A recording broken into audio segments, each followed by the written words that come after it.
오늘은 전 시간에 이게 빼어날 우 요걸 하다가 이제 시간이 없어서 이제 중단했는데 그 나머지를 하도록 하겠습니다.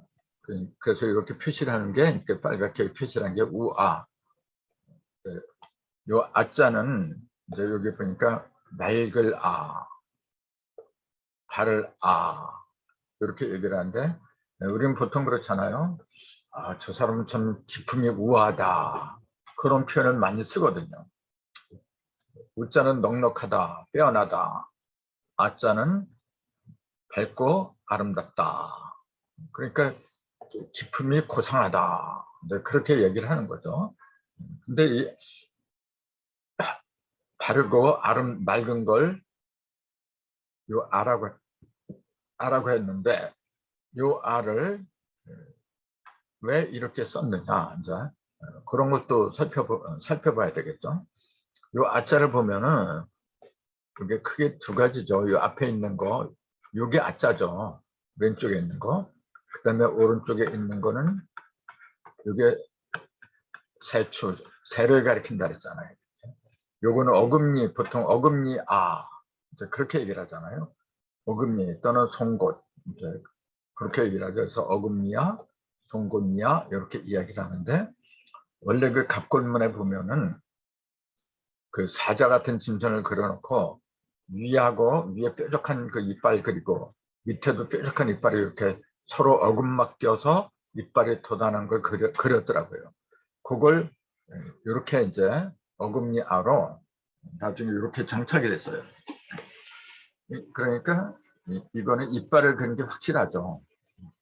이빨을 그린 게 확실한데 거기에다가 이 새하고 연결시켰는데 왜 그게 맑고 바르다 그런 의미가 되었느냐 이제 그런 걸 한번 살펴봐야죠. 요 새는 우리 뭐 잘 알다시피 천공을 날아다니잖아요. 그 자유를 상징하는 거죠. 원래 이 새라고 하는 거는 자유를 상징하는 겁니다. 어디에도 막힘이 없는 허공을 막힘 없이 이리저리 막 자기가 원하는 곳으로 날아다니는 존재. 그게 자유죠. 배제를 드리는 거죠. 그러니까 새라는 용어 자체가 전에도 말씀드렸지만 사이를 가리킨다 그랬잖아요. 사이를 줄임말이더라. 어느 사이냐면은 크게 보면 음과 양 사이예요. 음과 양 사이. 이걸 다르게 보면 하늘과 땅 사이. 뭐 그렇게도 얘기할 수가 있겠죠. 그래서 이 사이나 새라고 하는 건 뭐냐면은 서로 대조적인 그 사이, 그 갭, 그러니까 어떤 그 간격을 갖다가 막힘없이 돌아다니는 그런 존재를 새라고 부르더라. 이제 그렇게 본 거죠. 그러면 새하고 어금니하고 도대체 어떤 연관성이 있길래 그걸 맑고 바르다고 했느냐. 그럼 높은 천공을 날아다니는 새의 이미지와 이빨 중에서 가장 크고도 단단한 어금니, 그 두 개의 이미지를 합쳐놓은 셈이죠. 그래서 이때 어금니 요거는 뭐냐면은 그 높은 걸 말하는 거죠. 이빨 중에서 가장 크고 단단한 거니까 그렇게 의지가 단단하고 또 모든 걸 누를 수 있는 그런 어떤 높은 기품 그런 걸 상징한 거고 새는 아까 말씀드렸듯이 어디에 얽매이지 않고 자유롭게 돌아다니는 그런 걸 얘기했잖아요.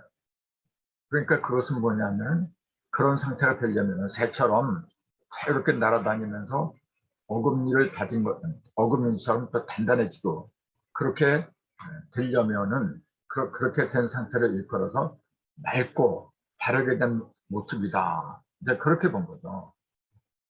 그래서 이 어금니 아자를 한편에서는 대장기 아라고도 그래요. 깃발 중에서도 대장이 들고 다니는 깃발을 갖다가 아라래요. 그래서 그런 걸 이제 전부 다 연결시키면은 높이 창고에서 대접을 드리는 새. 그 다음에 그 어떤 것에도 굴하지 않는 단단한 기품을 갖고 있는 어금니 두 개를 합한 게 요 아름다울 아자, 아니 맑을 아자, 다를 아자가 아자로 표현하게 됐구나. 이제 그런 걸 알 수가 있는 거죠. 그래서 이 아자도 상당히 많이 써요. 그렇죠? 그다음에 이제 우가 들어간 것은 우열이라는 단어가 또 있죠.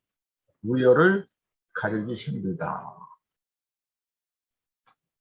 근데 이 열자는 뭐냐면은 못하다, 저거보다 못하다, 비교를 하면서 어떤 대상보다도 못하다 해서 못할 열이라 그러거든요. 무엇보다 떨어진다. 이제 그런 의미로 만들어진 글자가 열자예요. 그래서 그런지 그 열자를 보면은 여기 작을 숫자 이렇게 써요. 작을 숫자하고 그 밑에 힘력자를 이렇게 붙여놓은 거예요. 그 작은 힘이다. 이제 그렇게 보죠. 작은 힘이니까 아무래도 뭔가 부족한 거죠. 이제 우는 뭐냐면 넉넉하다. 한 거하고 비교를 하면은 서로 대조적이죠. 이제. 그 우열이라고 하는 것은 뭐냐면은 나음과 못함이다. 나음과 못함이다. 그 우는 더 나은 거고 이제 열은 그보다 못한 거다. 그런 의미로 쓰여있죠. 그러니까 열자는 비교적 이해하기 쉽잖아요. 작을 소, 힘력, 힘이 작다. 그러니까 힘이 떨어진다. 못하구나. 그래서 열등감. 이때도 이렇게 쓴다. 이제 굉장히 쉬워요, 이런 거는. 이제. 근데 이걸 한번 보세요. 여기 작을 소라 그러죠, 이제. 작을 소. 또, 요것도 있어요. 요것도 작을 소예요, 똑같이. 근데 똑같은 걸 왜 이렇게 두 가지로 표기를 해 놓았느냐. 이제 그런 생각도 좀 해봐야 되겠죠. 이제 사실은 하나는 작다는 얘기고 하나는 적다는 얘기고 이게 좀 의미가 다르죠. 똑같이 작다 그게 아니고 작다고 하는 거는 키가 크다 작다 주로 형상을 가리키는 거죠. 이거는 키가 크다 작다. 근데 이거는 뭐냐 수량을 말한 거죠. 이거 10개인데 이거는 한 개가 적구나 한 개가 작구나 그렇게 얘기를 안 하잖아요. 이건 수량을 말한 거거든. 그럼 이 두 개 중에서 어떤 게 수량이고 어떤 게 형상이고 그렇게 구분을 해야 되겠죠. 어떻게 구분을 해야 될까요? 우리 변 사장님, 변 사장님 어떻게 보세요? 요거하고 요거의 차이. 요거는 소년 할 때 있잖아요. 소년 할 때 요자를 안 써요. 요자를 써요. 소년 할 때 이렇게 안 쓰고 단지 여기다 이렇게 피침대를 한 거. 요걸 써요. 그 요거에 뭐냐면 요게 작다는 요게 이제 요게 대소 크다 작다 할 때는 요자를 써요. 형상을 말할 때. 형상을 말할 때는 요게 작을 써가 되지. 요거는 이제 적을 써가 돼요. 그러면 요게. 그래서 이제 똑같이 뭔가 좀 부족하다는 그 의미는 같지만은 피침별이 있으면은 젊다, 적다, 자, 그런 식으로 얘기를 하는 거고, 요거는 크다, 작다, 부피가 크다, 작다, 그런 식으로 이야기를 하는 거고, 상당히 그런 거 구분하기가 좀 애매하죠. 이제. 그다음에 우자가 들어간 것은 우월이라는 게 있죠. 이것도 많이 쓰잖아요. 남보다 우월하다. 월이라고 하는 것은 여기 보니까 너물 월 이렇게 돼 있어요. 그래서 우리가 도둑놈이 담을 넘어가는 거를 이제 월담한다. 한자로 쓰면 월장이라 하죠. 이제 담장 따니까. 그때도 요 월자를 써요. 예, 요걸 월자를 갖다 공명으로 사용하는 나라가 월남이죠. 베트남을 한자로 월남이라 이제 보통 그렇게 쓰는데 사실 그 나라가 뭘 넘었는지 난 그런 게 의문이죠. 이제. 아무튼 그거는 그 사람들이 좀 지은 사람들이 어떤 뜻이 있으니까 그러겠지만 이 월자는 본래 넘다는 얘기였어요. 뛰어넘는다. 그러니까 굉장히 그 뛰어난 재주를 말하는 거거든요. 근데 이 월자를 이렇게 보면은 이렇게 했잖아요. 월장, 담을 넘는 걸 이제 이게 담장자라고 했으니까 덤을 넘는 걸 월장한다. 또 반을 뛰어넘는 성적이 뛰어나서 1학년이 2학년, 3학년 이렇게 올라가는 거 그걸 월반이라 합니다. 성적이 뛰어나서 학년 그 차례를 갖다 넘어버렸다. 우리 시대에도 월반하는 사람들이 제법 있었어요. 근데 지금은 이런 일이 뭐 드물죠. 아무튼 월자, 이 넘을 월자라고 하는데 넘을 월자는 요 달릴 주자하고 요 왼편에 있는 게 달릴 주자죠. 달릴 주하고 오른편에 있는 거, 오른편에 있는 게 요거죠. 요게 월자예요. 요것도 상당히 헷갈리는데 우리가 갑일병장 무기할 때 요 무자하고 상당히 비슷해요. 요거는 요렇게 삐침별 요렇게 했죠. 근데 도표어는 뭐냐면 똑같이 창괄호 쓰는 거 똑같아요. 이것도 이렇게 창괄호 쓰고 이것도 창괄호 쓰고 똑같은데 갑일병장 창괄호를 말할 때 이게 삐침별을 한 거고 여기서는 뭐냐면은 내려와서 이렇게 올라가요. 원래는 이렇게 해서 이렇게 하는 걸 이제 요게 이제 송곳이라 하죠. 송곳. 근데 이거는 반대로 송곳은 송곳인데 이쪽으로 가는 송곳인데 요거는 삐침별이고 요거는 송곳이고 근데 그게 다르죠. 그러니까 이 송곳이라고 하는 건 뭐냐면은 그런 무기를 가리키는 거거든요. 그러니까 이제 무기 중에서도 이제 도끼를 가리킨다.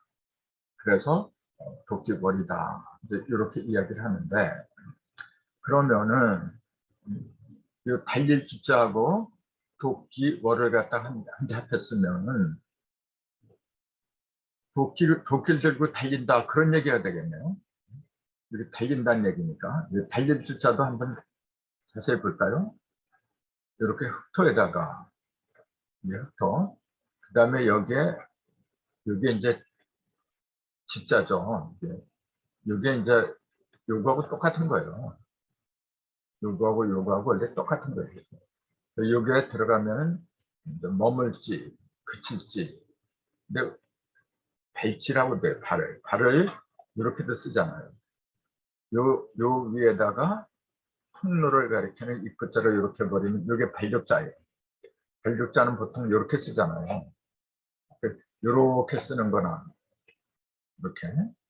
이렇게 쓰는 거나 똑같은 거예요.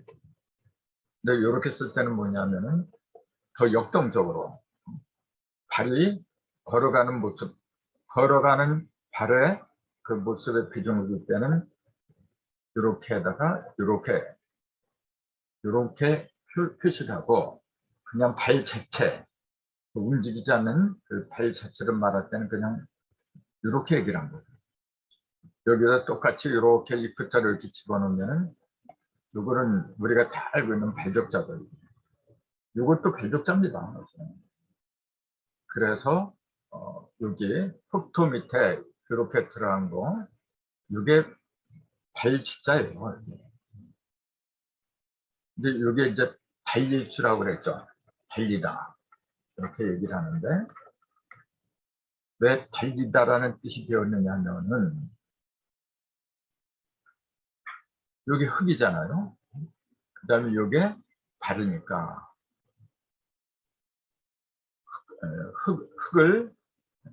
흙을 밟고서 달린다. 아마 그런 뜻으로 이렇게 이야기를 한 것 같은데 저는 이게 수리로 보거든요. 이 흑토자가 뭐냐면 11성도라 했잖아요. 10과 1이 합한 11성도라고 했어요. 11성도를 향해서 발이 있는 거, 발이 가는 거. 이렇게 하면 달린 그 앞으로 나가는 상징이랄 거예요. 요거는 뭐냐면 전복자예요. 요 하나만 놓고 보면 점칠복자잖아요. 점을 쳐가면서 앞으로 나아가는 거. 그런 모습으로도 볼 수가 있는 거죠. 그러니까 예, 대부분 사전에서는 이걸 그냥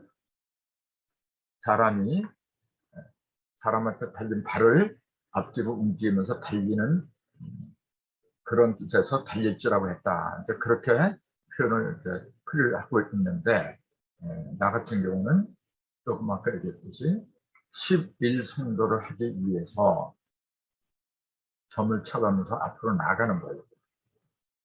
그러니까 도를 이루기 위해서 달린다.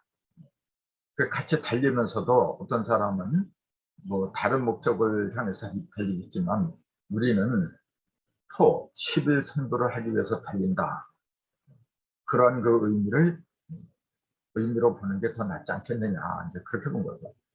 달릴주에다가 이렇게 도끼, 뭐를 그렇게 하면은 도끼를 가지고 달린다는 얘기가 되겠죠. 그 도끼를 가지고 달린다는 그 얘기가 뭐냐면은 도끼는 장애물을 갖다가 적군도 장애물이잖아요. 적군과 같은 장애물을 갖다 쳐서 없애는 겁니다. 그러니까 평탄하게 달리는 게 아니고 무언가 앞에 있는 것들 갖다 쳐 없애면서 달리는 것 갖다가 머리라 해요. 그래서 그냥 달린다는 게 아니라 넘을 머리라고 했어요. 앞에 있는 모든 장애물을 다 쳐서 없애면서 달린다. 그래서 넘을 머리라고 했다. 그러니까 그렇게 보는 거죠. 그래서 요 우하, 그게 이제 우하고 합하면 우월. 넉넉하게 요거는 넘었다. 그런 얘기. 그러니까 다른 사람보다도 더 여유 있게 앞장서서 나아간다. 그런 의미가 되겠죠. 그 다음에 우가 들어가는 것으로는 우유부단. 이것도 굉장히 많이 쓰는 용어죠. 이거는 한 단어가 아니지만 많이 쓰기 때문에 잠시 이제 인용을 해봤죠. 우유부단. 요 유자는 부도를 유자를 하잖아요. 그 사람이 부드럽고 연약하게 생긴 거 유약하다. 그렇게 할 때 이 유자를 써야 돼. 그 다음에 이제 아니 유자에다가 이거는 이제 단자죠. 끊을 단자.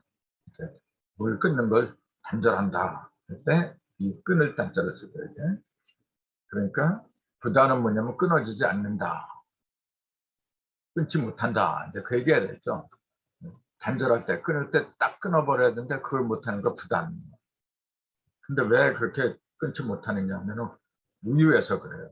즉, 이게 너무 부드러워서 이제. 정이 많아서 그런 거죠, 이제. 아무튼 우유 부단이라고 하는데, 유자를 한번 볼까요? 이렇게 부드러유, 이렇게 돼 있잖아요. 부드러유, 이렇게 되는데, 그걸 가만히 보면 위에 여기 있어요. 밑에 나무목 있고 위에 있는 요게 뭐냐면 요거죠. 창 모자라 그랬잖아요. 창. 창에도 여기서는 좀 뭐라 그러는데 또 창에 다른 게 있잖아요. 요게 창과라 그랬잖아요. 창과. 요거는 창보 이렇게 똑같이 창입니다. 그래. 같은 창인데 뭐로 두 개를 이렇게 다르게 쓰느냐. 요거는 요 모자는 이렇게 돼 있어요. 자료가 긴 창을 말해요. 이거는 자료가 짧은 창. 그러니까 사람이 손에 이렇게 들고 다니는 창은 그건 가짜라고 하는 거예요. 근데 이 자료가 긴 창은 사람이 들고 다니는 게 아니고 여기 보면은 주로 전체 앞에 매달아서 적을 못 찍은 용도로 사용했다. 이렇게 돼 있잖아요. 그 예전에 이제 그 싸움을 할 때 보면은 그 전차 있잖아요. 전차 앞에다가 창을 달아요. 아주 긴 창을 달아요. 그러니까 그걸 그 전체가 앞장서 쭉 쳐들어가 버려 그냥. 그러니까 그건 어떻게 당연할 수 없으니까 무한정 흩어지게 말해요. 그때 창을 뭐라 그래요? 뭐. 근데 그 창모자를 써놓고 밑에다가 나무 목자를 붙였어요. 이게 이제 부드러유다. 이렇게 얘기한 거죠. 그럼 이 창, 자루가 진 전차 앞에다가 매다는 이 창을 보면은 그게 부드러운 거하고는 거리가 너무 다 멀잖아요. 근데 여기에다 나무목을 붙이니까 전혀 이미지가 정반대. 부드러운 일자로 이제 변해버렸다는 거. 그거는 무슨 이유일까? 네. 그 조전이라는 그 시체에 보면은 이 부도를 자는 밑에 나무목을 했고, 그 다음에 그 나무를 밑에 이렇게 그려놨어요. 이렇게 그런 그 위에는 싹이 이렇게 돋아나는 거, 딱 돋아난 싹을 갖다 그려놓았다는 거예요. 그러니까 형상문자들에게 여기는 큰 나무가 있고 나무 위에 새순이 이렇게 돋아난 걸 그린 게 이자였어요. 이렇게. 그러면은 이게 새순이 이렇게 창모자하고 나무 이렇게 되는데 요 모자가 창모자가 뭐냐면 새순이에요. 이제. 순이 이렇게 쭉쭉 뻗어난 거 이렇게. 그 다음에 나무가 이렇게 있고 나무 목은 그대로 나무고 창모자가 새순이라 이제. 그럼 새순을 왜 창모자로 했느냐면은 순은 길게 돋아나잖아요. 그쪽. 그러면서 힘이 없어요. 그 잎사귀 같은 거는 그래도 힘이 이렇게 넓게 퍼져서 힘이라도 있게 보이지. 근데 순은 보세요. 이렇게 가면서 길게 올라가잖아요. 그 모습이 자루가 긴 창하고 닮았다. 그렇게 본 거예요. 그러니까 나무에서 나무 위로 돋아나는 그 긴 새싹. 그러니까 부드럽다. 이제 그렇게 본 거예요. 그래서 부드러이라고 하게 된 거다. 이제 그렇게 이제 설명을 할 수가 있어요. 그 다음에 이제 부다는 이제 끊을 단자라고 아까 그랬죠. 그러니까 안녕을 잡으니까 끊지 못하다. 끊을 때는 끊어야 되는데 우물쭈물하면서 그걸 못하는 거. 그러니까 부단하다. 그런데 여기서는 끊을 단자를 왜 이렇게 쓰게 되었느냐. 이제 그런 걸 한번 알아봐야 되겠죠. 끊는다. 그걸 왜 이렇게 썼어요? 오른쪽에 있는 게 이게 도끼근이라 했잖아요. 그러니까 도끼가 들어가니까 끊는 거구나. 금방 연결이 되잖아요. 근데 문제는 왼편에 있는 거예요. 이제. 왼편에 보면 니은자 선은 이렇게 돼 있고 이게 한자가 돼 있고 이게 요 글자 자체가 요라 그랬잖아요. 이게 뭐냐면 작을 요라 그랬잖아요. 이거는 작을 요. 작을 요가 계속 겹친 거예요. 좀 이렇게 보면 이렇게. 그래서 이렇게 작을 요가 두 개 이렇게 하나, 둘 이렇게 이어진 상태는 여기 보면 이렇게 돼 있어요. 이걸 그때는 요가 아니라 유라고 발음해요. 하나가 있을 때는 작을 요라고 하는데 두 개가 이렇게 거듭했을 때는 그걸 유라고 발음해요. 요거 하나가 있으면 작을 요, 두 개가 있으면 작을 유 이렇게. 근데 위에도 그렇고 밑에도 그렇고 전부 다 작을 유가 이제 자리를 차지했잖아요. 이 니은자는 은이라 그랬잖아요. 이렇게 숨을 은이라고 그랬죠. 기역자는 움직일 이라고 했고 니은자는 숨을 은이라고 했고 이런 거는 이제 기본이니까